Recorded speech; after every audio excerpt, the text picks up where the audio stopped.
The town, everybody is just overwhelmed. Every space is being rented out, and supervision is very, very low.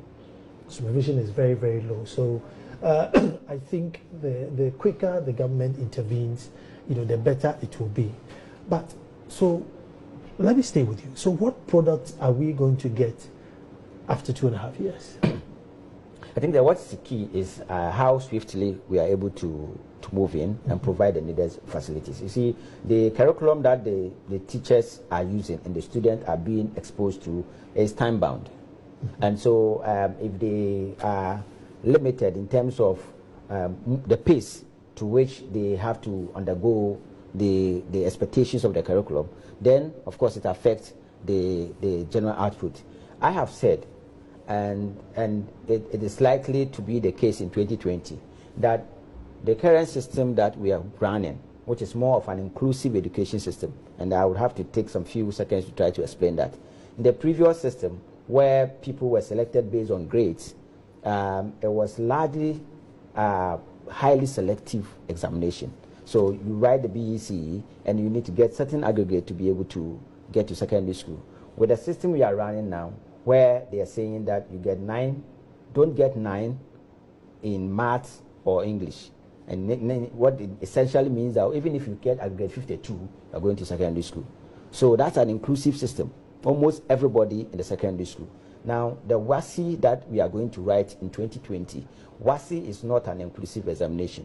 WASSCE is a matriculation examination. In fact, it was originally meant for university students.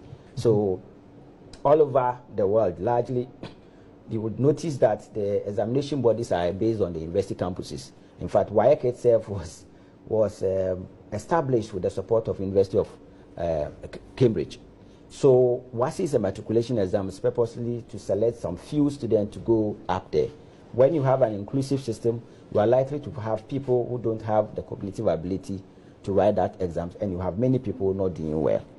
I don't know if you are getting it. Yes, I get so you. in 2020, as we go forward, we'll see more people not doing well in WASSCE, not because the system is not capable of preparing them, but it's just because they do not have the cognitive ability to undertake that rigorous grammar type system that we are running. What we need to do in terms of preparing our people will be turning our attention on what is our focus for secondary education. If our focus of secondary education is to make sure that we develop our people's capacity to meet industrial requirements and needs, then we would want to pursue policies or curriculum programs that will help our people and prepare them to go to the world of work after secondary school, just as it happens in other developed countries. If our secondary education takes its inspiration from the historical antecedent of secondary education itself, that's to prepare people to go to university or tertiary education and to be able to get into middle level management and white collar jobs, then of course our focus will be prepare our people to write WASSCE, and all of them will be pushed to go to the university system. So that is each of these policy choices that we make has implication on the type of experiences we offer for our people at the secondary school. What we are creating for us in terms of the type of experience we are giving to our people, I don't think that it is proper.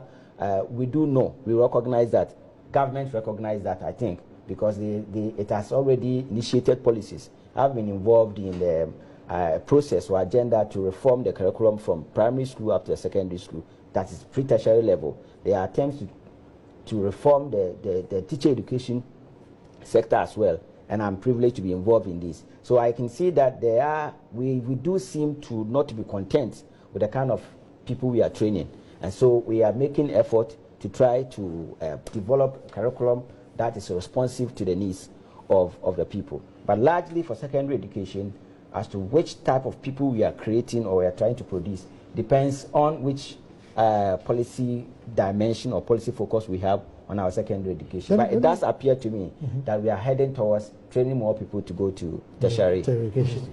I'm going to go to Doc, but let me take a quick break so that when I come back, I don't want to break Doc's flow on this at all, because I see him making lots of notes. So let me take a quick break here, and when I come, Doc would answer that after all this, whether they are going to university or not, what happens after they finish? Stay tuned.